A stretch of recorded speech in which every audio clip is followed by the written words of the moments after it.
ka rin ba sa mga nangangarap na maging isang regular employee sa gobyerno? Pero hindi mo alam kung paano or ano ang mga requirements. Iniisip mo, kailangan mo bang maging isang college degree holder?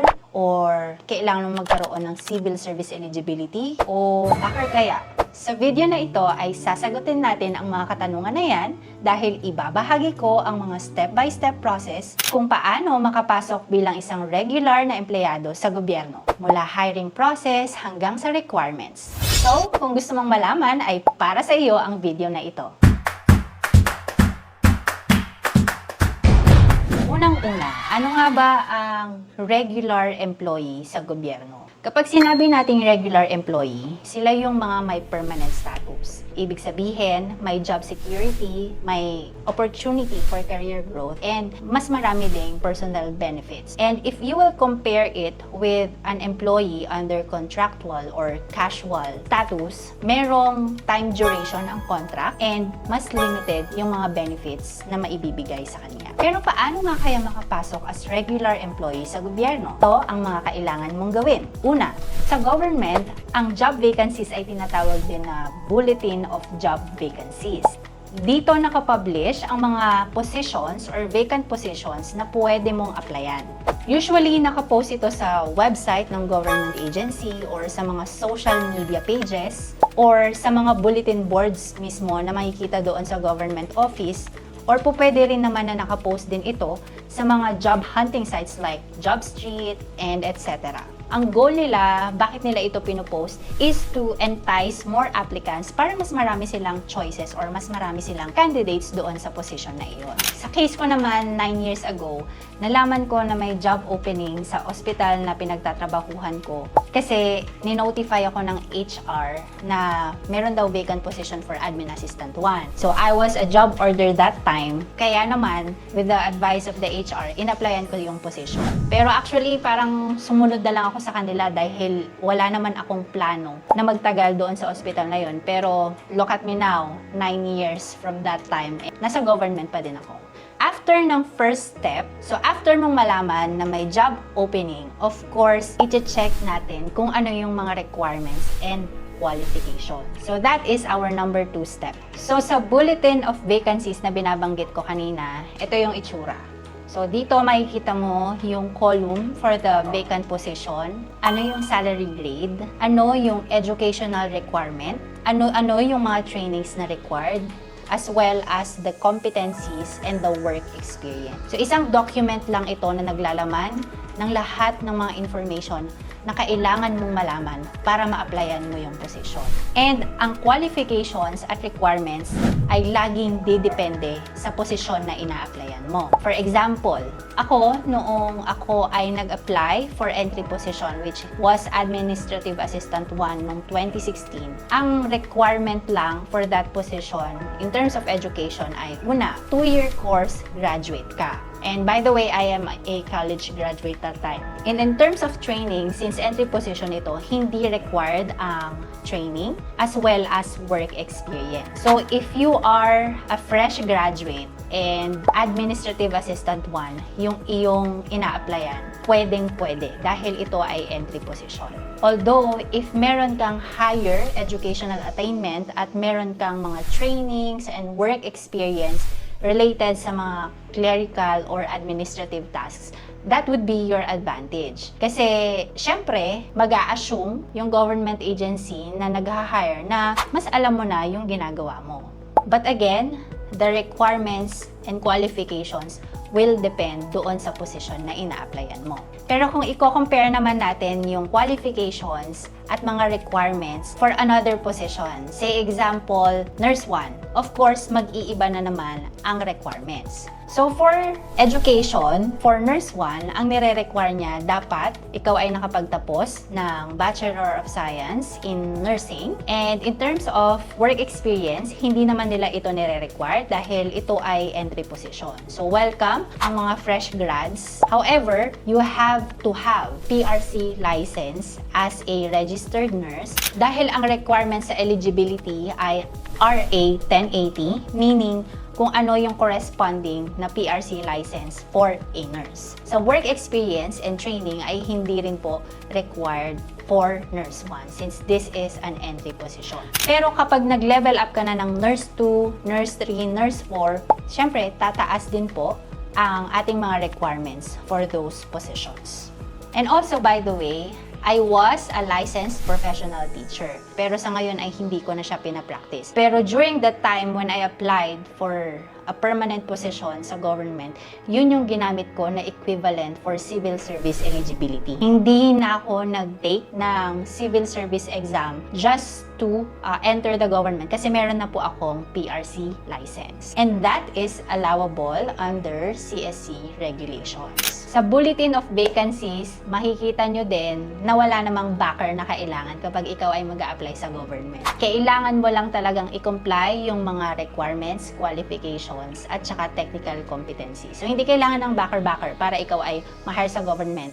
In my case, actually, wala akong connection sa government. Luckily and very fortunate ako, I consider myself fortunate kasi I did not have to know or be connected with someone in the government para ako ay makapasok sa ospital na pinapasukan ko ngayon. Now, you're done reviewing the qualifications and the requirements. Siyempre, while you are reading the qualifications and requirements, makikita mo na or maa-assess mo ba sa sarili mo, uy, pasok ba ako dito? Or pwede ko bang applyan yung position na ito? If you think you have what it takes to be hired for that position, then you can move on to step number 3. Kailangan mo nang magpasa ng application. Ano-ano ang mga documents na kailangan mong isubmit at saan mo ito isasubmit? Makikita mo ang mga information na ito sa Bulletin of Vacancies na sinasabi ko sa inyo kanina. Usually sa end part ng Bulletin of Vacancies or mismong sa post ng government agency sa kanilang social media page or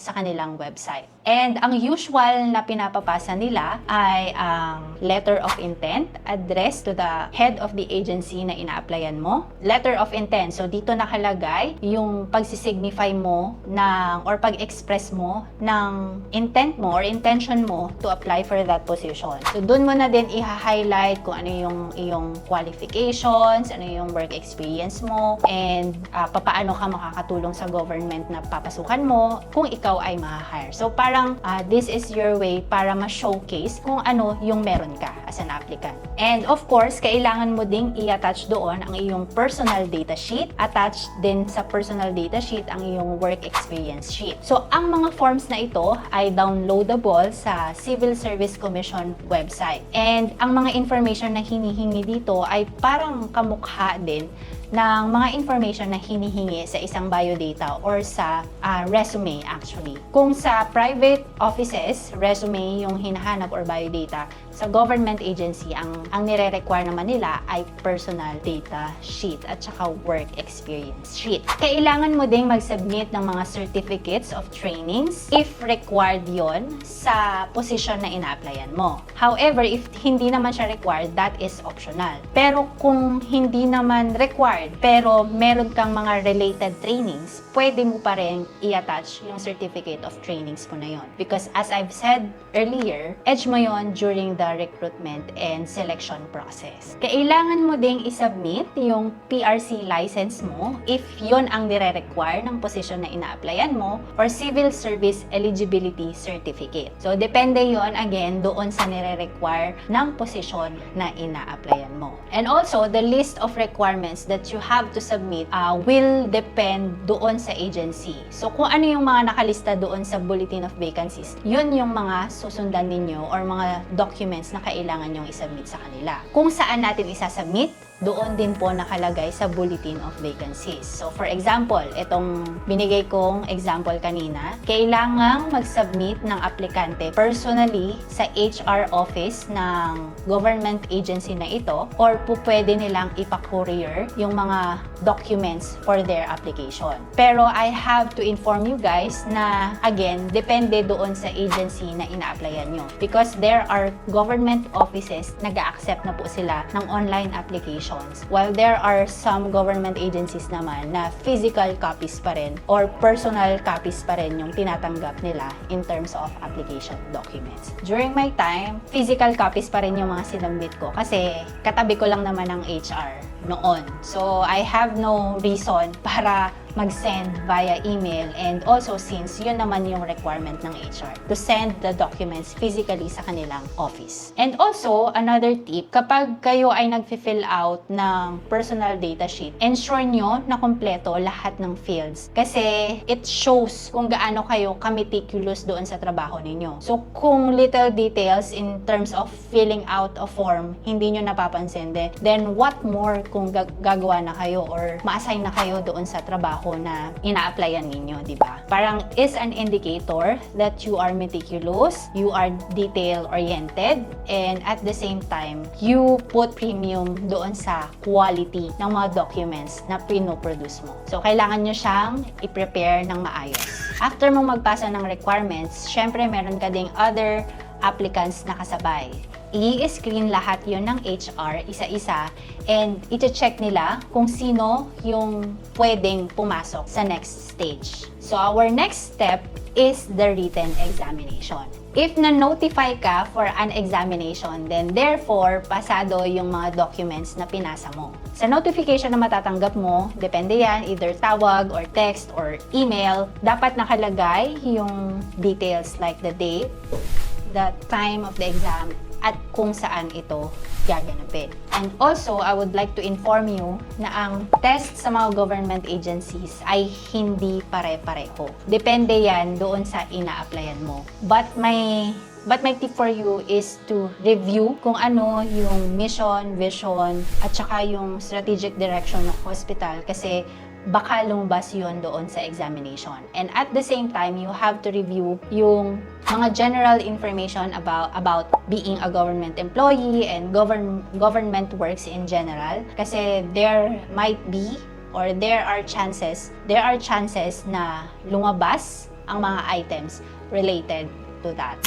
Just like when you are preparing for examinations sa school, you also have to review when you are preparing for written examinations kapag ikaw ay papasok sa government.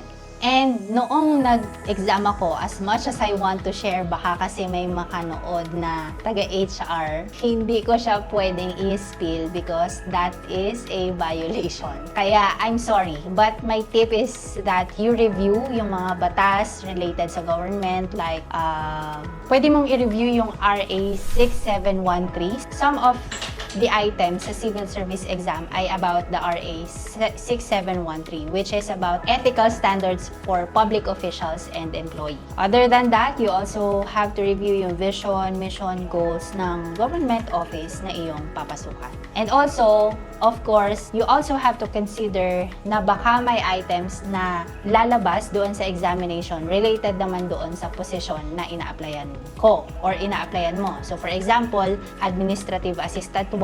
So, since the responsibilities of an administrative assistant 1 ay more on clerical and administrative tasks, then therefore, malaki ang possibility na yung mga questions na lalabas doon sa written exam ay about the functions of an administrative assistant 1. Same with positions like nurses, occupational therapists, doctors, accountants, so on and so forth. So the key is for you to prepare for the written examination. You have to nail it. You have to pass para ikaw ay makamove doon sa susunod natin na step, which is number 5, the panel interview. After mong makapasa sa exam, ay mag-undergo ka na ng panel interview. Based from my experience, ang panel ay composed of, I think, 5 to 6 na members. Well, depende yan. Depende ulit doon sa agency na ina-applyan mo. And also, ang experience ko, may times, nung entry position ko per batch yung interview. Meaning, more than one kami na pumasok doon sa conference room and sabay-sabay kaming in-interview. So, one question, tapos sunod-sunod kaming sasagot doon sa question na yon. Kaya kapag kinuha na niya kapag nauna or may nauna sa'yo, possible niyan na yung sagot mo ay masasabi na niya. Kaya you have to think of alternative. However, nung tumagal-tagal na ako sa ospital na pinapasukan ko, nag-iba na yung setup nila. So, one-on-one na yung interview and meron ding time na online yung interview kasi nga nangyari yung COVID pandemic that time and minimize natin yung physical contact. Kaya na-experience ko yung group interview, na-experience ko yung online interview, na-experience ko din yung one-on-one interview. And my tip for you guys is that, again, you have to review yung vision, mission, quality policy, at saka strategic direction ng agency na ina-applyan ninyo. Dahil malamang yung mga questions na lalabas ay related doon. Hindi lang kayo pupunta doon sa interview room na wala kayong bala. You have to prepare yourself. So for example, na-hire ka na sa position na iyon and nagkaroon ng mga problems, papaano mo mariresolve yung problem na yon. So, yung questions ng panel is to test yung iyong problem-solving skills. You have to practice yourselves speaking. Hindi naman kailangan na English actually. You can speak Tagalog if you want or in whatever language you are comfortable with. However, dapat naiintindihan din siya ng panelist para nagiget din nila yung point ninyo. Kasi if ever, kung comfortable ka sa Ilocano or sa Kapampangan pero yung panelist naman ay hindi Kapampangan, then hindi kayo magkakaintindihan, di po ba? Ang usual language na ginagamit ay English at Filipino. So, you have to practice yourself speaking in those languages kasi yun yung most common na ginagamit during interview. And i-check ninyo or i-reflect ninyo sa sarili ninyo kung paano kayo makaka-contribute doon sa organization na a-applyan ninyo because that is very important. Another tip, of course, is for you to be presentable during the interview proper kasi your physical appearance speaks so much. Yun kasi yung pinakaunang makikita ng panelist. And if they see na ikaw ay prepared, then magkakaroon sila ng impression na you put value doon sa pag-a-apply mo. You put value doon sa pag-a-apply mo doon sa organization na ina-applyan mo. Kaya, kailangan mong mag-effort sa itsura mo kapag ikaw ay haharap for panel interview. Of course, the normal po na attire, corporate, if you have an office coat, you can wear that and you have to put some makeup on. You have to shave if you're a man or a male. You have to cut your hair para mukha kayong malinis. Kasi kung kaya nyong linisin or ayusin yung sarili nyo, then magkakaroon ng impression ang panelist na kaya nyo ding ayusin yung inyong trabaho. Kasi kung pangit yung itsura nyo, then isipin nila, paano nila aayusin yung trabaho nila kung yung sarili nila ay hindi din nila maayos. Kaya you have to groom yourselves kapag kayo ay haharap sa panelist. Okay? Now, nag-undergo ka na lahat ng process. Ngayon, yung mga papel ay nasa HR na and sila ang magsa-summarize ng lahat ng mga scores mo na na-obtain from written examination, documents review, the character investigation, at saka sa panel interview. Isa-summarize yun ng HR and i-rank nila lahat ng mga aplikante kung maraming applicants and then they will submit it to the head of the agency and then si head of the agency ang magde-decide because he or she has the discretion kung sino yung i-appoint niya for that position under the law and regulations of the Civil Service Commission. Ngayon, you put in your best efforts in terms of your documents, your written examination, and your interview. You just have to wait for the results. And normally, or usually, HR ang nagbibigay, of course, ng information na yan through text, email, or tawag. Kailangan nyo na lang maghintay and while you are waiting, do your usual task. Kung may trabaho kayo, gawin ninyo. And if wala naman kayong trabaho, then better yet, mag-apply kayo for another job opening. Kasi malay natin, di ba? Hindi tayo yung mapili doon sa posisyon na in-applyan natin. But let us all be positive and manifest na yung a-applyan ninyo, kayo ang makukuha. At yan ang mga process na kailangan mong pagdaanan para ikaw ay ma-hire as a regular government employee. Hindi madali, no? Pero hindi din po ito imposible. At kung may mga tanong pa kayo, ay i-comment nyo lang sa comment section at sasagutin ko ito. At kung gusto nyo pa ng ganitong informative content, ay do not forget to like, subscribe, and share. I-click nyo na rin ang notification bell para updated kayo sa next videos ko. Hanggang sa susunod at good luck sa iyong journey bilang isang future government employee. Bye-bye! Thank you for watching!